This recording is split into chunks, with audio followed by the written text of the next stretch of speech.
मिल्खा सिंह का जन्म पाकिस्तान के लायलपुर में 8 अक्टूबर 1935 को हुआ था। उन्होंने अपने माता पिता को भारत पाक विभाजन के समय हुए दंगों में खो दिया था।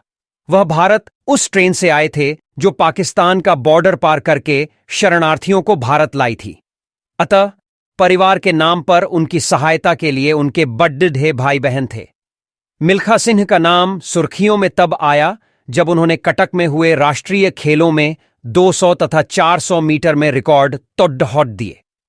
1958 में ही उन्होंने टोक्यो में हुए एशियाई खेलों में 200 तथा 400 मीटर में एशियाई रिकॉर्ड तोड़ते हुए स्वर्ण पदक जीते। इसी वर्ष अर्थात 1958 में कार्डिफ ब्रिटेन में हुए राष्ट्रमंडल खेलों में भी स्वर्ण पदक जीता। उनकी इन्हीं सफलताओं के कारण 1968 में भारत सरकार द्वारा उन्हें पद्मश्री से सम्मानित किया गया। मिल्खा सिंह का नाम फ्लाइंग सिख पढ़ने का भी एक कारण था। वह तब लाहौर में भारत पाक प्रतियोगिता में दौड़ रहे थे। वह एशिया के प्रतिष्ठित धावक पाकिस्तान के अब्दुल खालिक को 200 मीटर में पछाड़ ढाते हुए तेजी से आगे निकल गए। तब लोगों ने कहा, मिल्खा सिंह दौड़ नहीं रहे थे, उड़ रहे थे। बस उनका नाम फ्लाइंग सिख पढ़ गया। मिल्खा सिंह ने अनेक बार अपनी खेल योग्यता सिद्ध की। उन्होंने 1968 के रोम ओलंपिक में 400 मीटर दौड़ में ओलंपिक रिकॉर्ड तोड़ दिया। उन्होंने ओलंपिक के पिछले 29 सेकंड का रिकॉर्ड तोड़ते हुए दौड़ पूरी की। फिर सेमीफाइनल में 45.90 सेकंड का समय निकालकर अमेरिकी खिलाड़ी को हराकर द्वितीय स्थान पाया था। फाइनल में वह सबसे आगे दौड़ रहे थे।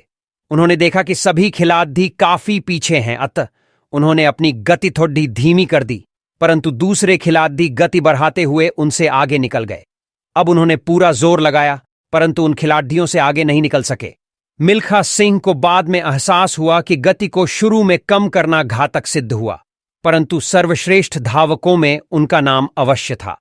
उनकी लोकप्रियता का दूसरा कारण उनकी बढ़ी हुई दाढ़ी व लंबे बाल थे। लोग उस वक्त सिख धर्म के बारे में अधिक नहीं जानते थे। अतः लोगों को लगता था कि कोई साधु इतनी अच्छी दौड़ लगा रहा है। उस वक्त पटखा का चलन भी नहीं था, अतः सिख सिर पर रूमाल बांध लेते थे।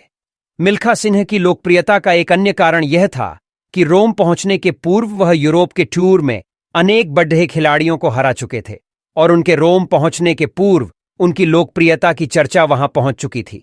मिल्खा सिंह के जीवन में दो घटनाएं बहुत महत्व रखती हैं। प्रथम भारत पाक विभाजन की घटना, जिसमें उनके माता पिता का कत्ल हो गया तथा अन्य रिश्तेदारों को भी खोना पड़ा। दूसरी रोम ओलंपिक की घटना, जिसमें वह पदक पाने से चूक गए। इसी प्रथम घटना के कारण जब मिल्खा सिंह को पाकिस्तान में दौड़ प्रतियोगिता में भाग लेने का आमंत्रण मिला तो वह विशेष उत्साहित नहीं हुए, लेकिन उन्हें एशिया के सर्वश्रेष्ठ थे